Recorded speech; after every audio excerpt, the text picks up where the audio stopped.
So I think we will go ahead and get started.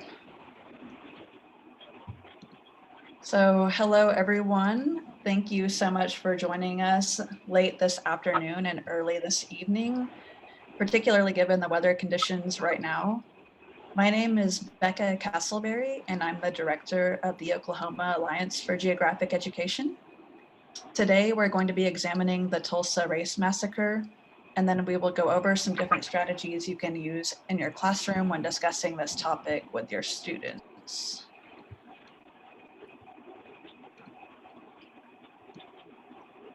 So here's our schedule for this evening. We have a couple breaks built in so you can get up and stretch your legs if you need to. While the speakers are talking, just be sure you're muted unless otherwise instructed. You can have your camera off or on depending on your preference. After the presentations, I'll distribute the evaluation form, and then we'll also do some door prize drawings. And there will be 3 winners who will each receive a copy of Professor Lansana's latest book as soon as it's available early next year. You have to be present to win, so if you leave early and you're drawn for the door prize, you may not get it. So if you just now joined, please just take a moment to type your first and last name in the chat so we'll know who's here with us today. And I want to open it up to everyone in attendance. Please just take a moment to think about something in particular that you want to take away from this workshop, or any particular question you might have so we can address it today.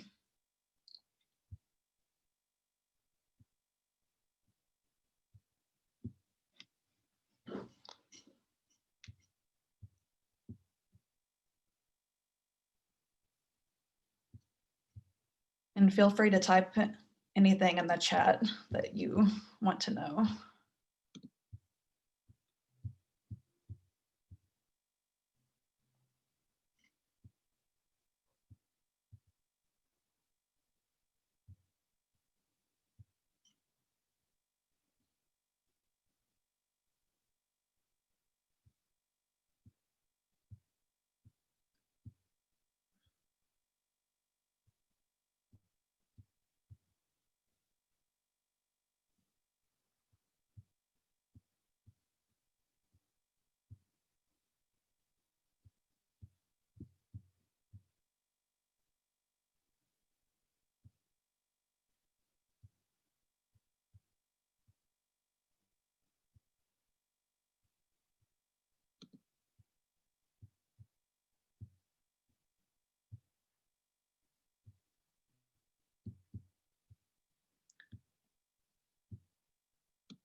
All right, we've got some answers coming in. So how to adequately teach the topic to middle school age children. Yeah, we're gonna go over that today. Someone says they've just moved to Oklahoma and hadn't heard about the Tulsa Race Riot or Massacre, and they're interested in any information about this event. We'll have some information, so that's good. Status of a current search for mass graves. All right. Well, yeah, go ahead and be thinking about that. We'll kind of move on, but definitely if you think of something, type it in the chat, and we've got some people monitoring that, and we can address specific questions as we go along today.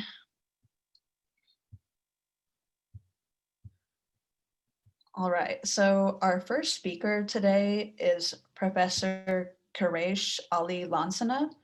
Professor Lansana is the author of 9 poetry books, 3 textbooks, 3 children's books, and the editor of 8 anthologies.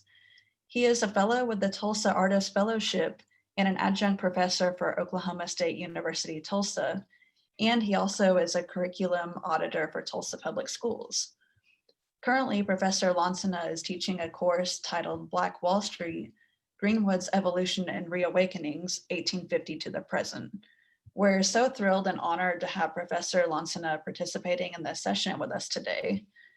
Thank you, Professor, for being here, and I will turn it over to you as soon as you're ready. So I'm going to stop sharing my screen so you can share yours just as soon as you get a chance.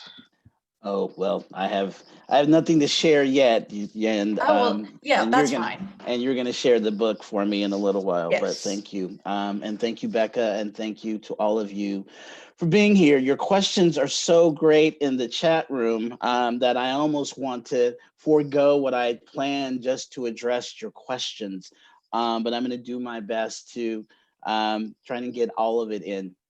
And but your questions are really important and important to me.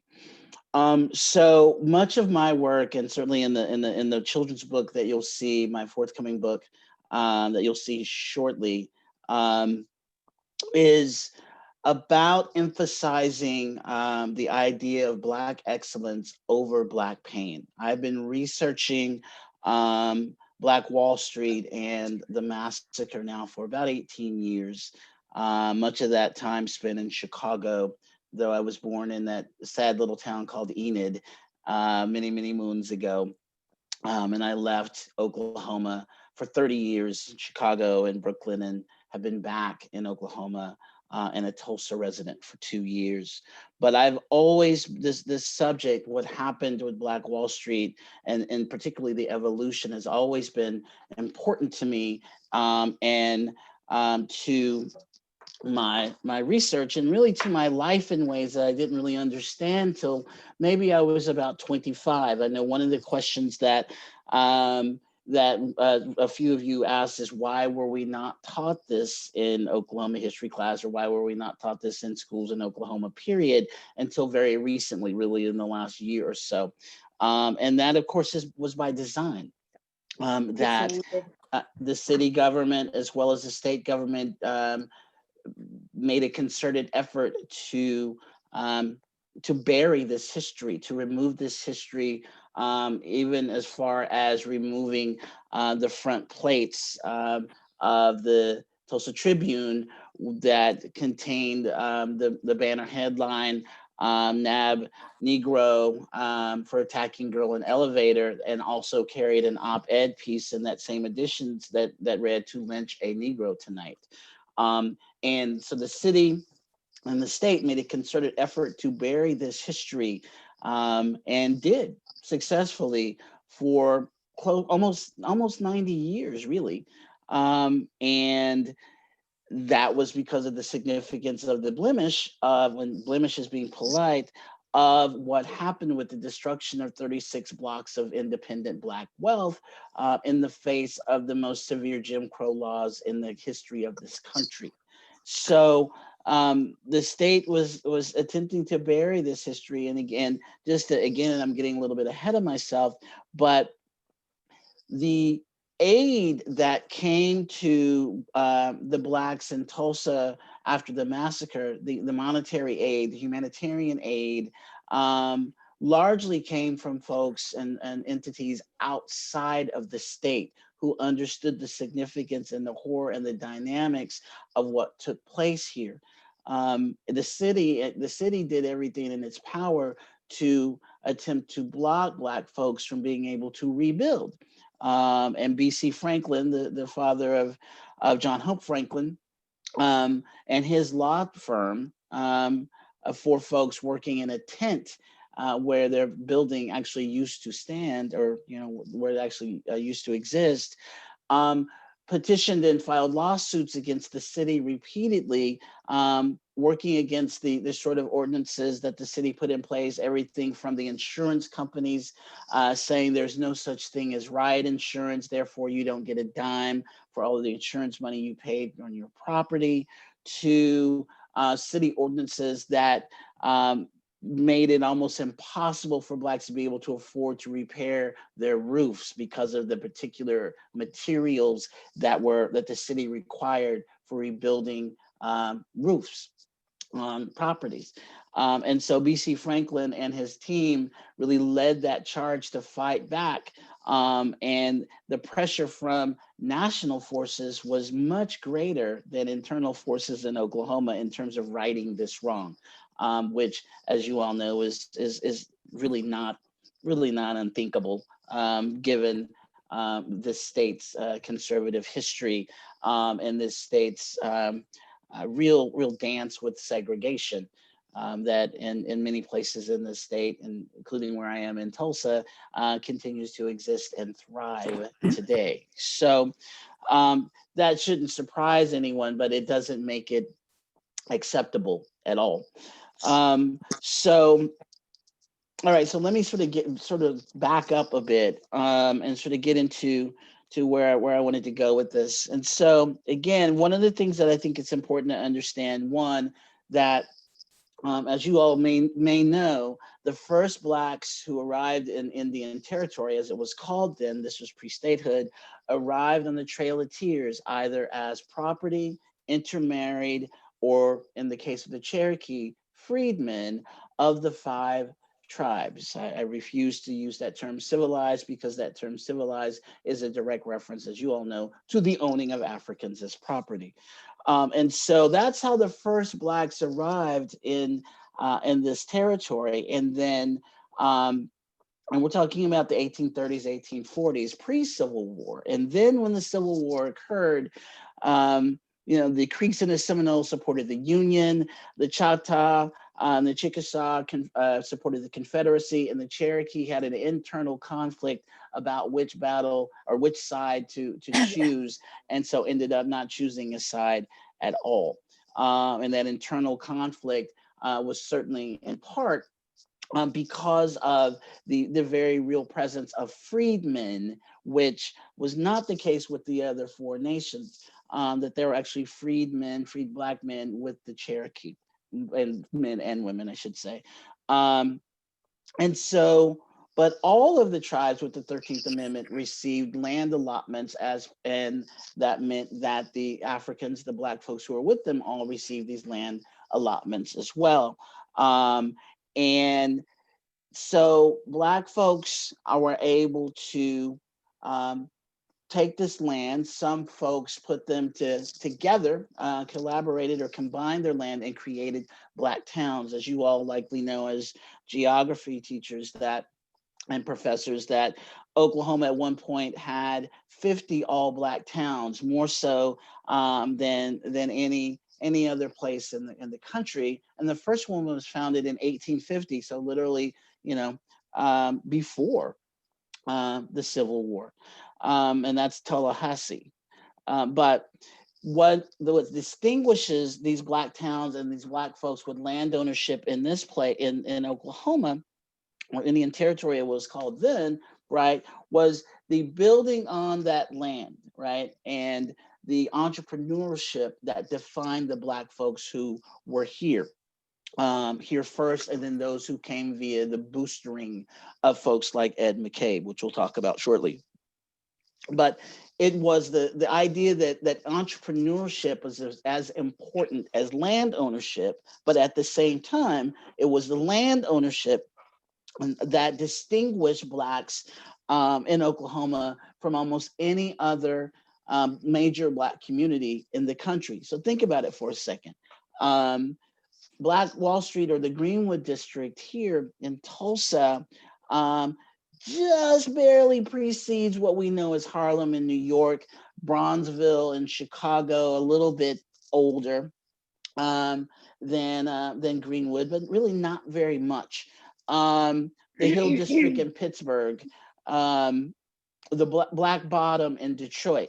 But what distinguished what distinguished Tulsa and what distinguished Greenwood from those Black communities in those major cities is land ownership, right? That even if you think about it, many of the Black folks and most of the Black folks in all of the cities that I just mentioned, but particularly Harlem, didn't own the places where they worked and lived.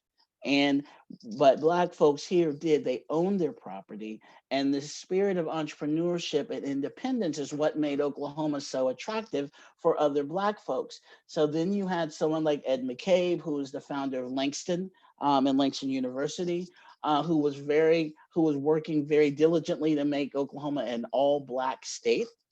and actually went to Washington, D.C. To petition the federal government to make Oklahoma an all-black state. But in the meantime, all the while, he was putting out calls for folks from the South in particular to come to this land of promise, right? Come to this land where a Black person can have land and be more independent. And so many came. From that, what they're called boosters, right? McCabe wasn't the only one, but he's probably the most well-known because he succeeded in establishing Langston, and of course, Langston University, Oklahoma's only HBCU in that town. And he was able to recruit all of these folks to come up from the South, and something very fascinating happened. Some sort of intra-racism, I guess, that the Black folks who were here, who and had possessed a very independent spirit, felt like the Blacks who were migrating from the southern part of the U.S. via this boosterism were too subservient to the white man. They'd been beaten; their spirits had been beaten down too much by the harshness of Jim Crow in the South, and so. Actually, Black folks who were here via the 5 tribes resented and did not like and push back against the Black folks who migrated from the South looking for a better life. So you have in this, and so also, so you have that sort of intra-racism happening between Blacks, South versus folks who were already here. You have at the same time the fact that the five tribes and other tribes or nations who were here had also an indifference for Black folks who now had all this economic independence and land. And so and then of course, which unfortunately exists today, the 5 tribes didn't always get along very well. And the disdain, or I won't say disdain, I'll say the tension that exists between Blacks and our indigenous brothers and sisters is just as, in many ways, just as alive in 2020 as it was in 1920, and it's rooted in this same history largely. And so we have a lot of work to do. You all know that already, but it's rooted in the same history. And so in this cauldron of the early 1900s, you have all of this happening, right? And then a man named O.W. Gurley in 1905, a businessman who'd moved here from out of state, already fortune, already had some political successes, decided to open a boarding house and rooming house at 101 North Greenwood, right at the corner of Greenwood and Archer. And then he funded and supported other Blacks to buy businesses along Greenwood. And then other folks decided to come, and the birth of a district was on. And one of the things that I want to reference, right? So with O.W. Gurley not only starting the first business on Black Wall Street or in Greenwood, but also funding other folks who were interested in business and creating businesses, which also then drew other folks here, right? You think about this, you think about that paradigm for a minute, you really think about what Chinese Americans, how Chinese Americans take care or take care of one another, how even Italian Americans or Sicilian Americans or Polish Americans or German Americans have taken care of one another in terms of folks who are of their own ethnicities taking care of one another, right? Like I said, I lived in Chicago for 28 years. And for a while, I lived near our Chinatown, and for a while, I lived near or in our Italian village. And both of those historic old neighborhoods were born of folks who look like one another, taking care of one another. And what's fascinating about that, when taking care of one another economically, socially, educationally, banks, the full gamut. And you think about that. We often think about that in terms of European ethnicities, folks from Europe, right? But not so much Black and brown folks. And there's reasons for that. Although, I think that it is a a real bias, but I think there's a reason for that, right? And I think a part of that is when we think about what happened with the destruction of this place, right? The destruction of this place was born of economic jealousy and racism, right? But that economic jealousy was really profound because Black folks, I mean, had in North Tulsa, right? Two newspapers, two Black doctors, three grocery stores, schools, businesses, establishments, schools, churches, over 300 businesses, Black owned, and owned the land on which those businesses actually stood. Venues for jazz, right? So, for example, Simon Barry, who's considered one of the 3 or 4 sort of founders, I won't say founding fathers, but founders of the district, right? Simon Barry was a mechanic. He moved from Tennessee, and he opened up at first an auto repair shop and was repairing cars. Not only of the most Black folks didn't have cars. Simon Barry was the first Black person to have a car, and then followed by John and Lula Williams. But Simon repaired white folks' cars as well, and then decided from that business thriving that he would open up a bus line. So he started the first bus line in Tulsa, Oklahoma. That the bus line was the length of the district from Pine to Archer on Greenwood, from north to south and south to north, right? 36 blocks. And he would pick up Black folks, would get on the bus, pay a nickel, what have you, and ride from the north side to Archer or Second Street, which is as far south as Blacks were allowed to go. And these were mostly domestic workers and other laborers that he was providing this service for, but folks who wanted to come down to the business district as well and the nightlife, because that was really at Greenwood and Archer. The more residential area was further north towards Pine. Pine being the district's northern border. And so the domestic workers and the laborers would get off at Second Street, and then they would go into South Tulsa to White Tulsa to work in white people's homes or businesses or what have you. Simon Barry, from the success of that bus line, right? The bus line also went east-west to Sand Springs and to the Greenwood District. And from the success of this bus line, he sold it to the city of Tulsa on the condition that that the city would retain the Black drivers and that Black folks would be able to continue to ride the bus lines. And he made that happen in the midst of this Jim Crow. He made sure that those two things occurred. And then Simon Barry went from the bus line to owning a private charter plane service. He owned 6 planes and shuttled oil barons to their properties from Tulsa so they could check on their oil wells and digs and whatnot.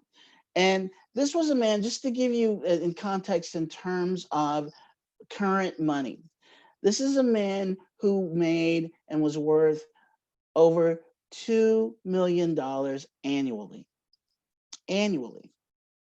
And that's in today's money. So you think about that, and you think about Simon wasn't the only wealthy Black man or Black person here. John and Lula Williams, who first founded Miss Lula founded the confectionery. John, a rooming and boarding house, and then they together founded the Dreamland Theater, the movie theater in the district. And they were worth more than millions of dollars in today's money as well. J.B. Stratford, another pioneer, founder of the district.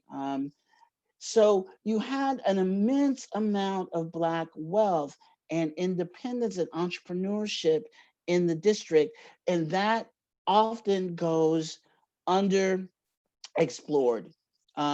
because of the horror of the massacre. But I like to again say, I want folks to understand the Black excellence over Black pain. Let's spend some time on these folks who helped build this thriving community where a dollar would pass, would start at Greenwood and Archer, make it all the way up to Pine and Greenwood and back by sundown. The same dollar um, exchanged 12 times in that day, all by Black hands. We don't think about that kind of independent, it's that kind of economic independence and wealth often when we think about Blacks in community, maybe a Michael Jordan or an Oprah Winfrey, right? But at Blacks in community. And I think that's a part of this thing that we have to think about and sort of disremember or think about differently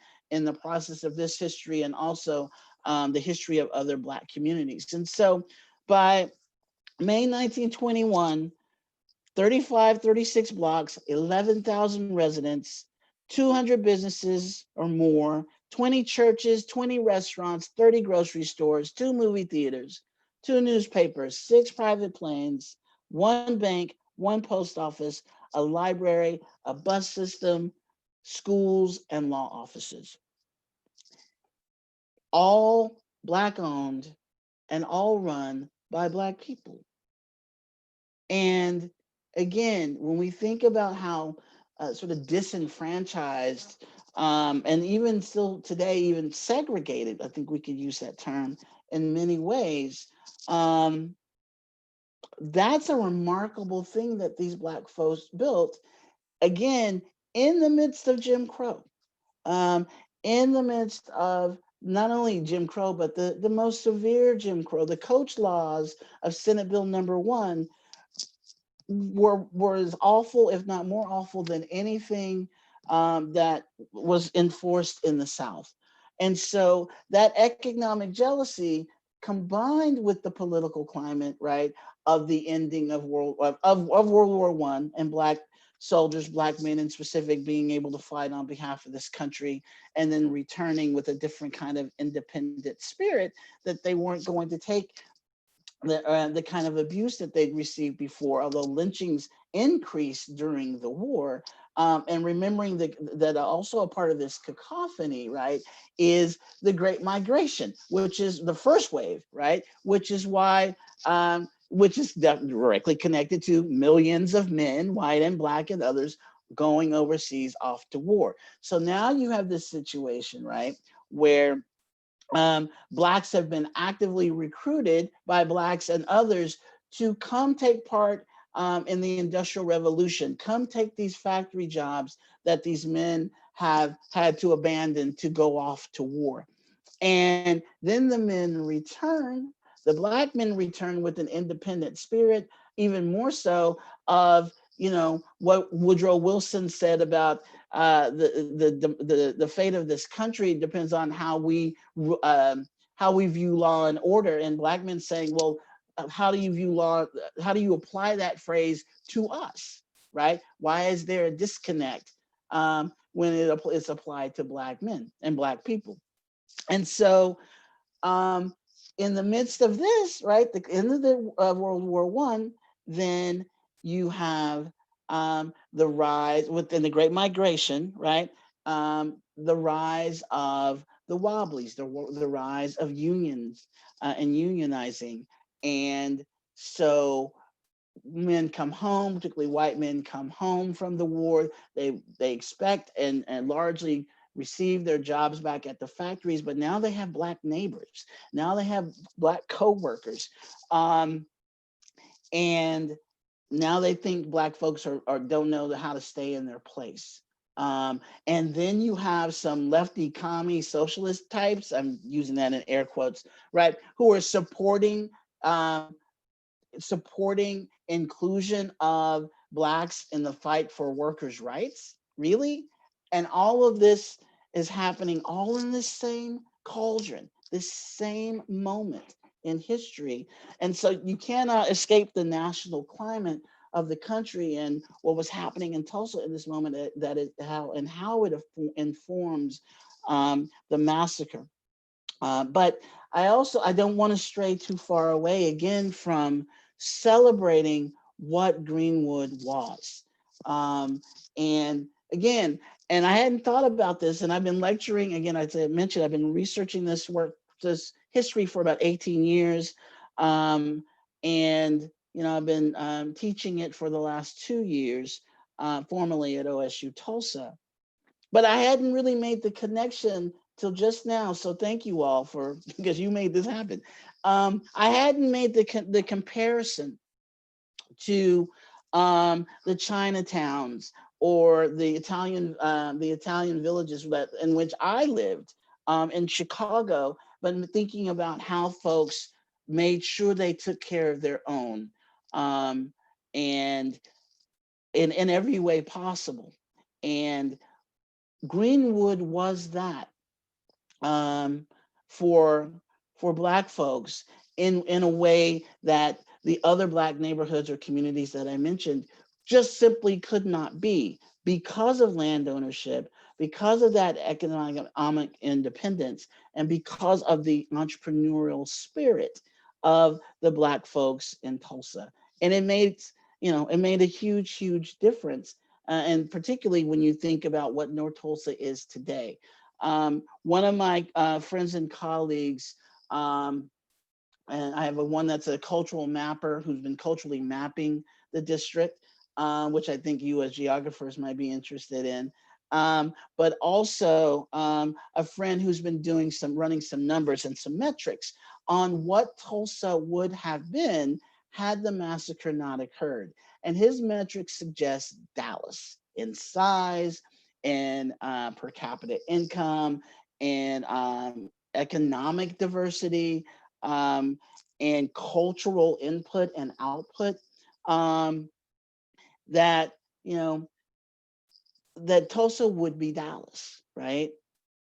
So when I think about that, I think about from a personal tip. Like I moved from Norman, to Chicago because I wanted to move someplace that had the infrastructure to take my writing seriously, and I didn't feel at that time that Oklahoma did.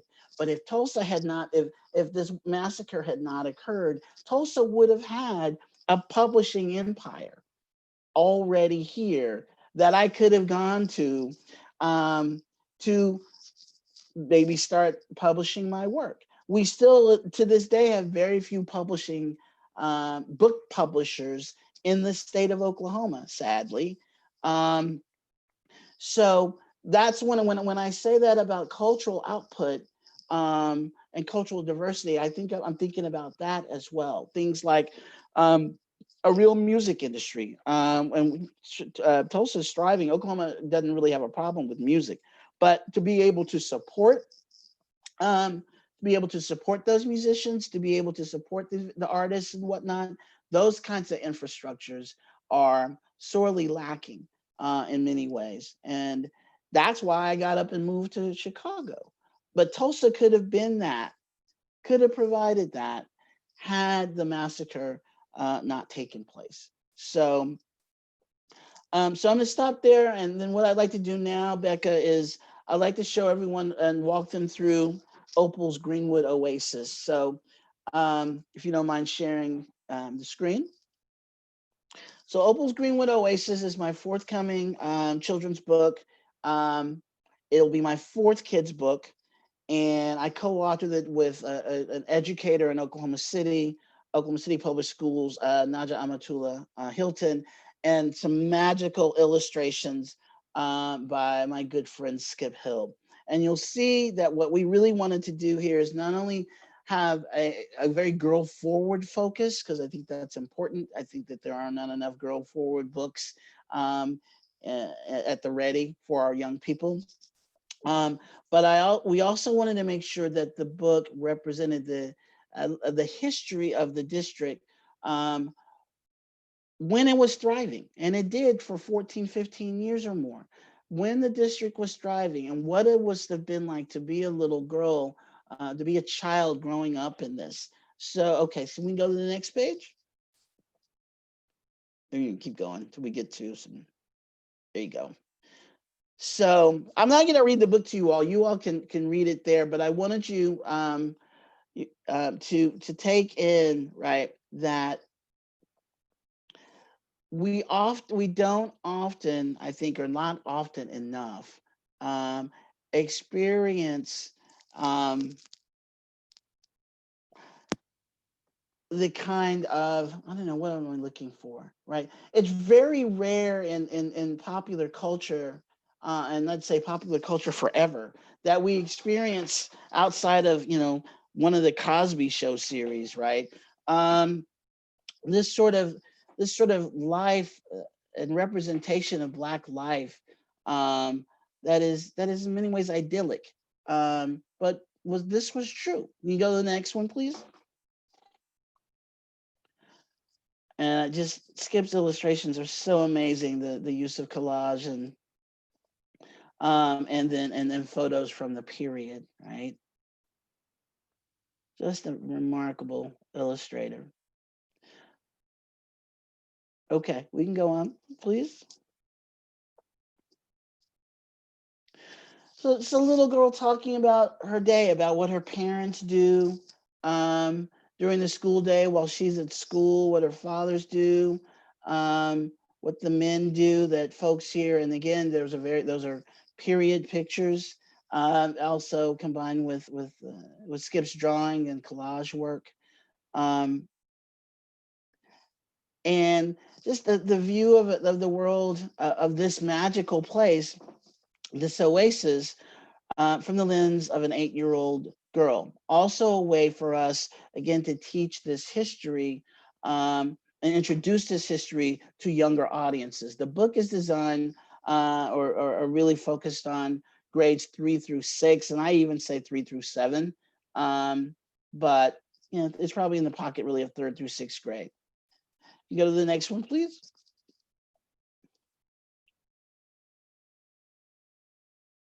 So what kids do on a Saturday, right? We go to the Dreamland Theater. We go on errands for our parents, nickels and dimes to buy sodas and burgers. Just,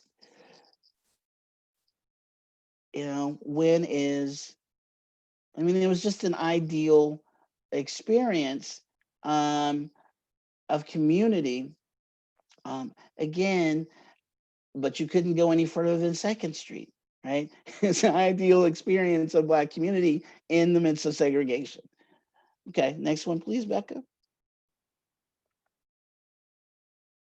I showed this image, to the current pastor of Vernon AME, which is the church there in the background. Vernon AME, uh, has the only edifice that survived the massacre, and it's the church's basement. The rest of the church had to be rebuilt. So I showed this image to the pastor the other day, and he really, really loved that. Okay, next slide. And it's this, right? In Greenwood, we have everything we need, and it might surprise you to know that everyone looks like me, right? Which is such a simple utterance, but a very, very profound utterance. Um, because, you know, yes, there were alcoholics, and yes, there were folks who were into drugs, and yes, there was prostitution, and there was a red light district. But yes, there were $1 million homes, right? And they were all owned, and there were businesses. There were grocery stores and banks and schools, um, and hardware stores and churches, and all of this was Black owned, and largely built by Black hands. And what kind of empowerment is just in that simple statement that everyone looks like me, and all these folks look happy, and they look like they're about something, and how that has the ability, just in the power of the image and that simple utterance, to help a child feel differently about himself or herself or themselves. Okay, next, please. So again, the massacre took place on, it started essentially the night of Memorial Day, and so we set the book on Memorial Day, as Opal and her family are preparing for the annual Memorial Day picnic, at the church. And here, and Sammy, her older brother, delivers the newspapers again, not just the Tulsa Star, which was founded by A.J. Smitherman, or the Black Dispatch, started by Roscoe Dunjee in Oklahoma City, but also the Chicago Defender, which was a major Black newspaper, the first daily Black newspaper in the country, and was, largely responsible for recruiting folks to the North. Those are primary vehicle for that. Also, the New Amsterdam News in Harlem, and other Black newspapers in Indianapolis and other places. Next, please, Becca.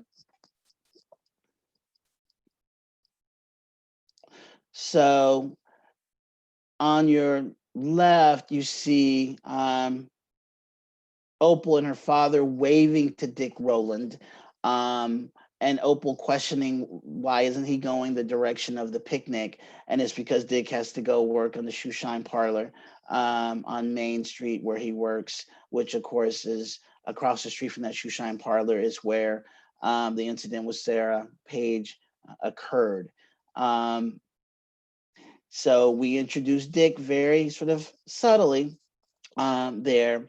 And then Opal runs an errand for her mom, who forgot to buy cinnamon. And so Opal's off on her first real bike ride, her first solo bike ride. So creating another kind of plot line there. And then next page, please. Oh, there you go. Other way. There you go. So she's on her ride through the district, and introducing again all of the entrepreneurs and businesses and really wealth of the district. Dr. Bridgewater, the Tulsa Star newspaper, Madam CJ's, that Mrs. Little ran, the Royal Hotel, Netherlands Barbershop, Dreamland Theater, and the church, and Mr. Mann's store. Again, all of these people actually existed in this time, and all of those places were real. Okay, move on, please. And that is a rendering of Mr. Mann, who did own the grocery store. If any of you have been watching or have watched Lovecraft Country, and if you haven't, I recommend it. So Mr. Mann is actually represented in Lovecraft Country, as well as J.B. Stratford in the hotel. And I think they did a really good job with sort of representing Tulsa 1921 in that series. I actually think I like it better than what the Watchmen did with the district. Okay, we can move on. So Opal sees friends on her way back. She fell once. Her daddy was proud, but her daddy was worried. His frown was a little was scrunched, like he was thinking real hard there. But Opal wanted to let him know that she had made her first solo bike ride. We can move on. Again, simple life. And then we introduce again, here's the tension, more of the tension subtly, right? Dick is now, and this is noon, when Dick is running back toward his auntie's house because the incident has happened. And you see the hint there. When I was delivering, I heard a few men talking about some trouble at the parlor where Dick shines shoes. Sammy told us, Daddy gave Mama that grown-ups only look. He looked between Sammy and me, not quite, son. The men have been talking about how something happened between Dick and that white girl who works at the elevator at the Drexel. No one's sure what really happened, but I don't want you two talking about it anymore, especially at this picnic. So again, we're introducing for this age group. Again, I feel like the trauma of the massacre would have to be handled really, really gingerly. And two major children's book authors and illustrator, I should say, Carol Boston Weatherford and Floyd Cooper. Floyd Cooper, illustrator from Oklahoma, actually have produced a children's book about the massacre. I've yet to see it, but I'm curious as to how they handled a subject so graphic for this age range, and so difficult for this age range to sort of ascertain. So we decided to hint at it and stop just before. So you go on next, please. And so it ends. They help. Everybody loads the toting truck. They get to the picnic. They lay out, and then the book ends with, my prize was a big slice of blueberry pie for making that solo trip on her bicycle, which was, again, adding sort of a bit of attention. It was bold and brave, making your first, if you remember that far back, your first solo bike ride without a parent or a big brother or sister with you. It was a big deal. And then the next page, I think there's a next page, and that's what happened to Opel's Oasis. So that's how, and that's, just hours after the event. So that's how we decide to sort of, to say, okay, so please understand that, this was what was, and now this is what happened just hours afterwards. And so that's how we decided to address the violence and the horror of the massacre. But again, first and foremost, wanting to really emphasize and celebrate Black history or Black excellence, I should say, over Black pain, which I just don't think that, other than those, what I consider really sort of awfully stereotypical stories, usually connected with pro athletes, like he or she overcame, being in a single household and this or that, and now look at them, they're stars in the NFL or the WNBA, and those are those stories are fine, because people have real life situations that they overcome to get where they're going. But I don't think that it's the same sort of thing as what Black folks built with their own hands, their own ingenuity, their own independent spirits, in the midst of deep segregation, and then it was destroyed in about 18 hours, 24 hours. So I think it's important for all of us as educators that we want to teach a real history, a true, history that is based in truth, based in what I call the real history, where everyone, every ethnicity, every gender, sexual orientation in a historical moment is represented fairly, and not just one particular lens or gaze. And so here, again, I feel like it's very important to celebrate all that these folks built, all that, and what they had to overcome in the face of that. And then here's the destruction. If you'd like to learn about it, we have some resources for you to go learn about it. But just so you experienced this world of Opel's, and then here's what Opel's world was in less than 14 hours. So I will stop there. Becca, I don't know if we're taking questions now or we're doing that later. Yes, thank you so much for that. It's truly amazing, your account of the Black excellence over Black pain. I think that's not emphasized enough. We do have some time for questions. Does anyone in the audience have anything? I know I've got a couple of questions, but I want others to have a chance first.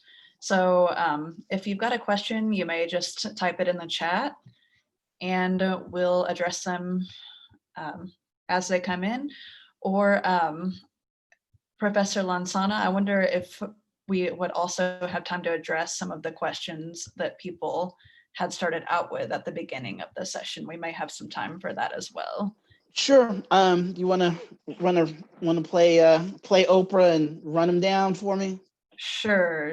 Let me get to those. All right. So what's your perspective on the current search for the mass graves right now? I know there's a couple of stories that have just come out, so I know it's a developing situation as we speak. So I was wondering what your perspective was on that. Well, over the course of the past 2 weeks, two different selections, or I should say, groupings of coffins were uncovered, both in the same location, which is on, I think, the west side of Oak Lawn Cemetery. I believe it's the west side. And they found a pretty significant grave shaft was discovered. And last week, they found 11 coffins, and in the first coffin, multiple bodies were found in that single coffin. So 11 coffins, multiple bodies in each coffin. So that was 2 weeks ago. And so those remains are being examined now. Then last week, a historical anomaly was discovered, and that is that a woman's body was discovered. And the common history from 1921 till very recently was that no women or children were killed. But that is just no real historian has ever really put a lot of stock into that. But that is the spin from the city of Tulsa and from the government of Oklahoma.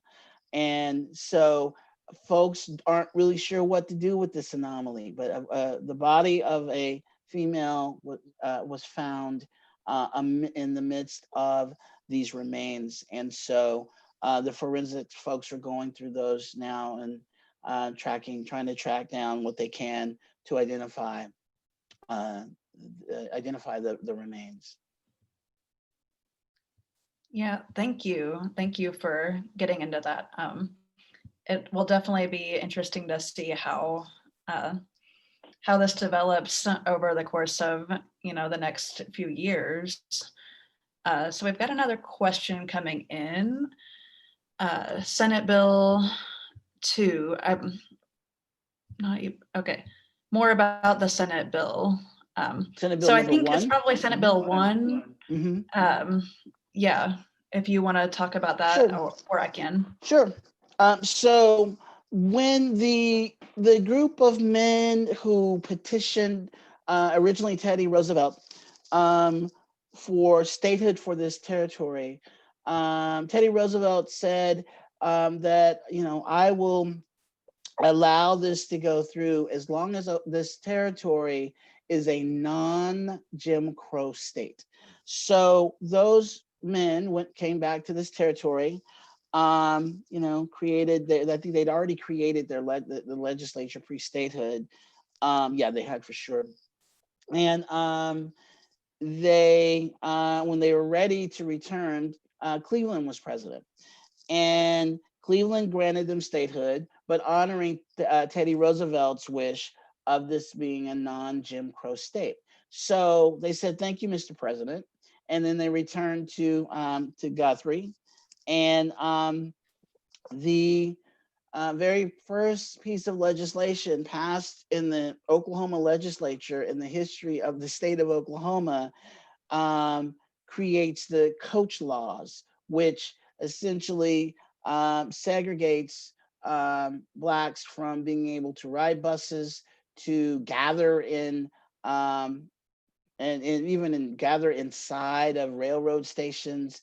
And it has many other tentacles, but it is a far-reaching, very sweeping piece of legislation affecting Black folks' ability to, it resegregated schools. Oklahoma actually had, prior to statehood, a law that was optional, that Black folks could and white folks could choose to go to school together or not. But this said, nope, it created segregated schools, and some very far-reaching economic as well as transportation types of racist legislation and laws that really limited the movements of Black folks really to the district, unless they were going to work in a white person's home. And one of the sort of sick but rather amazing stories of the massacre, right, is that Black folks were interred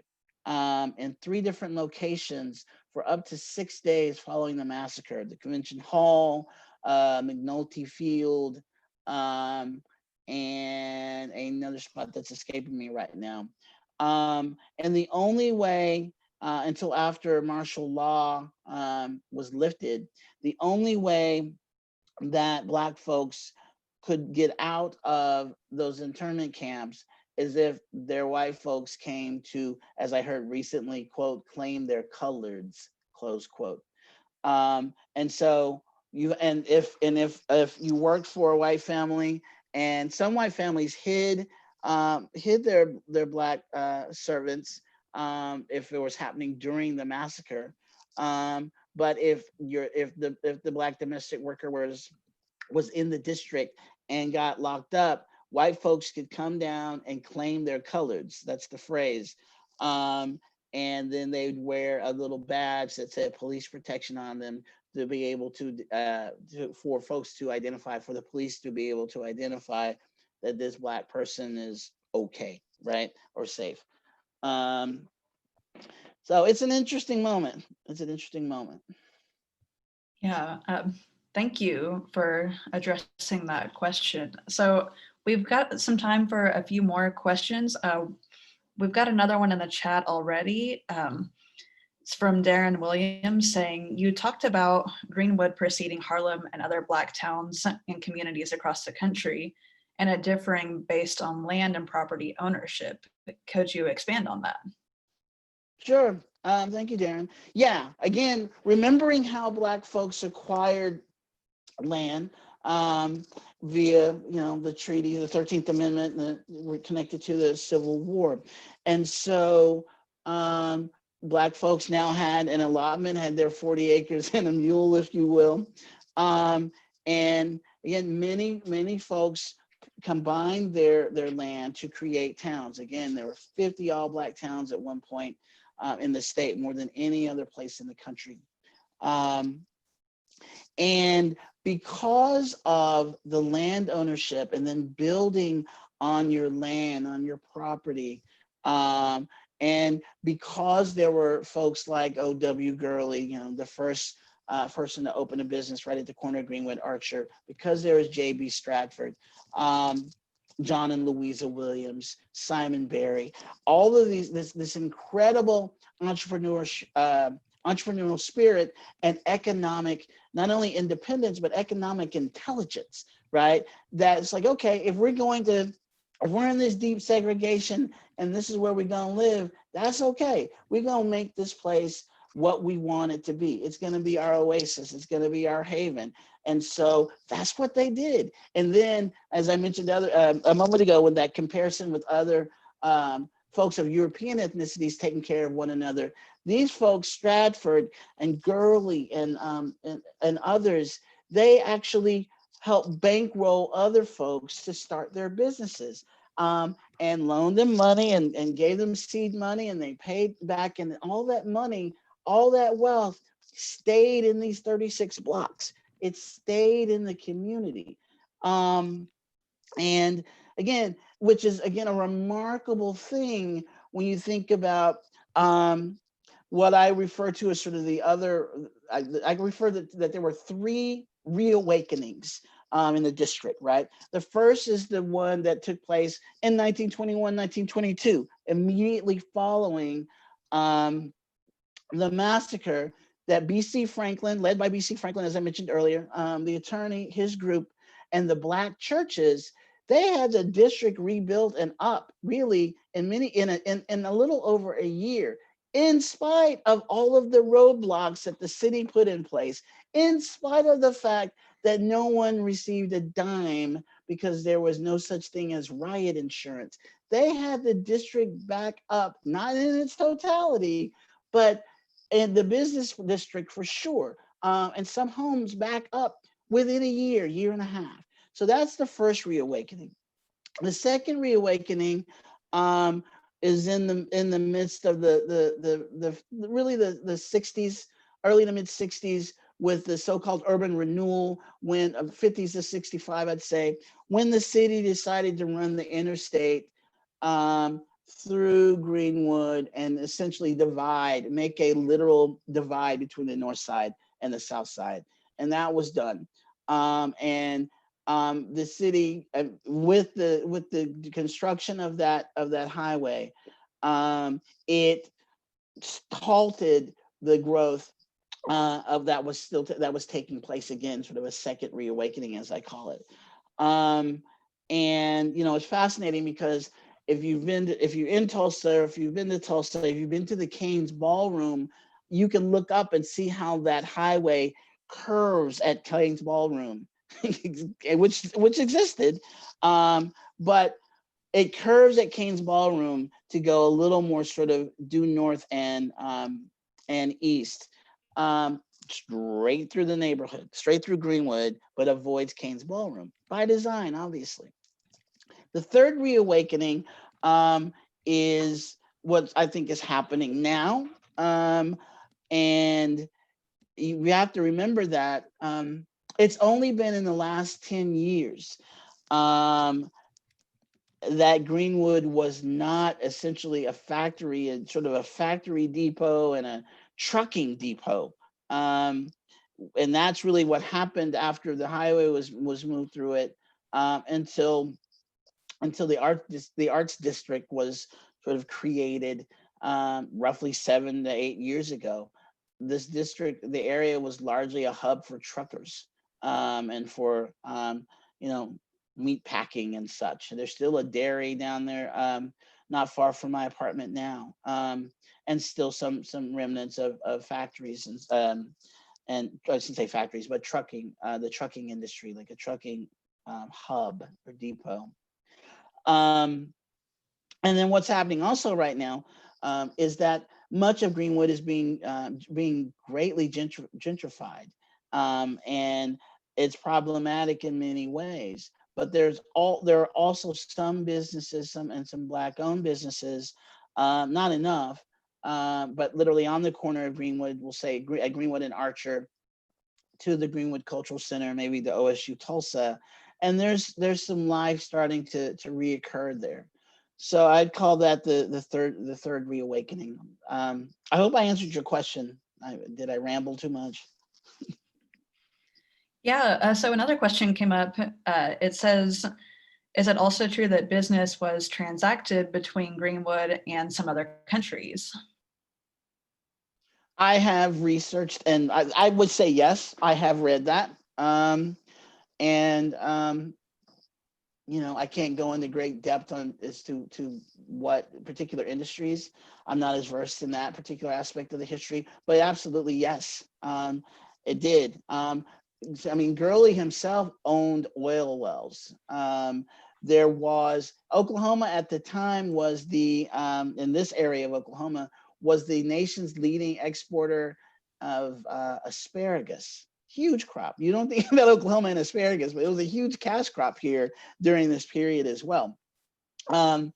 So it would not surprise me. I mean, if Madam C.J. Walker had trained one of Mrs. Mabel Little, and Mabel Little opened up a Madam C.J. shop here in Tulsa, in North Tulsa, then I would not surprise me at all if there was some economic activity internationally in Greenwood.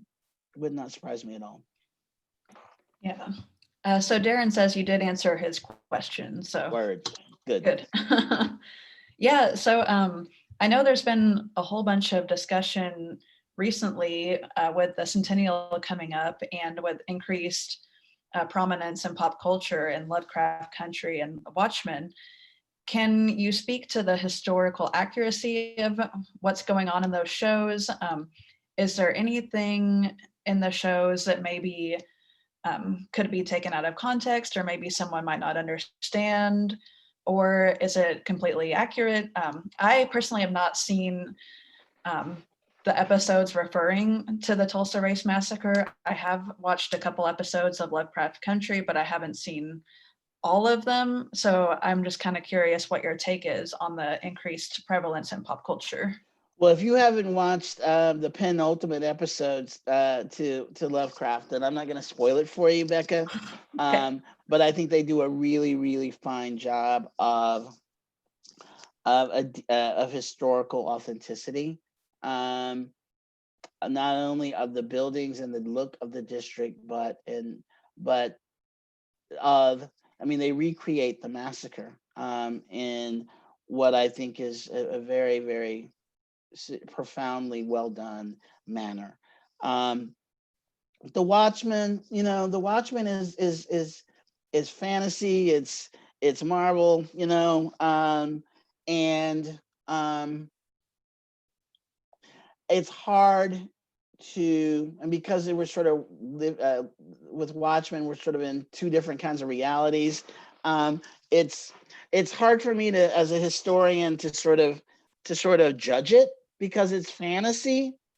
Um, and Lovecraft Country is a great deal of fantasy in it as well, but when it's on the ground, I mean, it's Chicago 1930.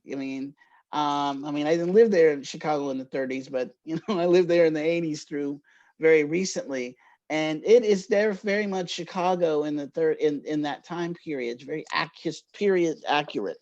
And I feel like Lovecraft, the representation of Tulsa and Lovecraft is very, very, very authentic. Um, and I don't want to spoil it for you because you need to watch it. But I'll just say I think I was very, very pleased with how it was handled in that penultimate episode. Good, good. So I think we've got time for one more question before we go on to our first break. We've got a question about if you could talk about the landscape change differences between 1920 and 1940. That is a good question. Is that question? I'm assuming that question specific to Greenwood.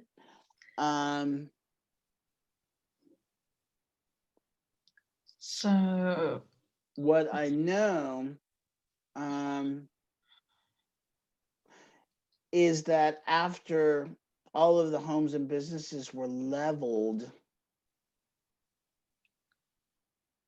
I mean, you could drive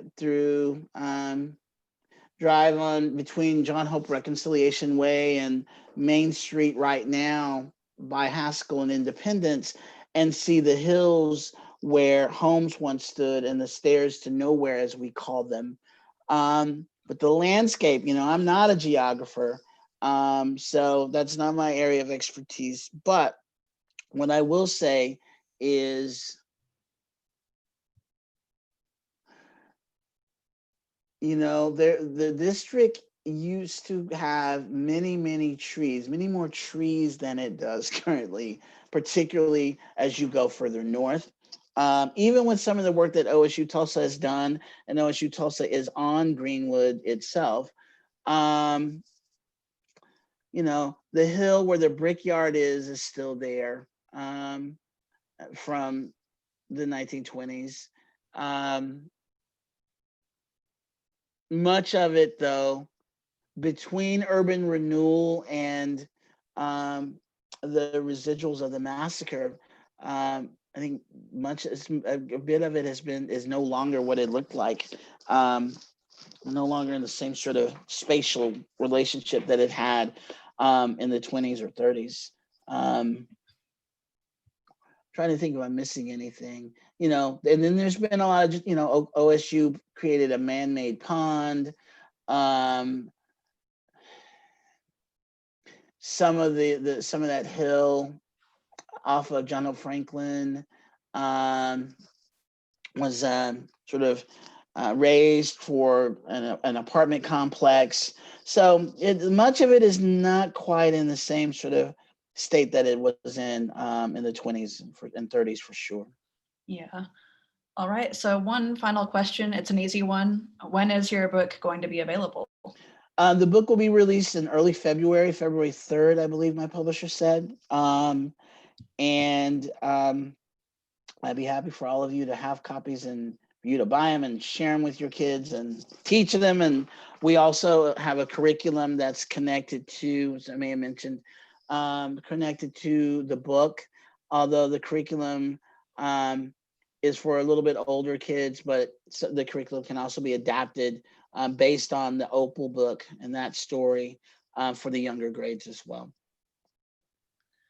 Awesome. All right. Well, we are perfectly on time. So we're going to take a 10-minute break. So we'll meet back at 5:30. So you don't have to do anything. You can just turn off your camera, mute yourself, and then meet back at 5:30.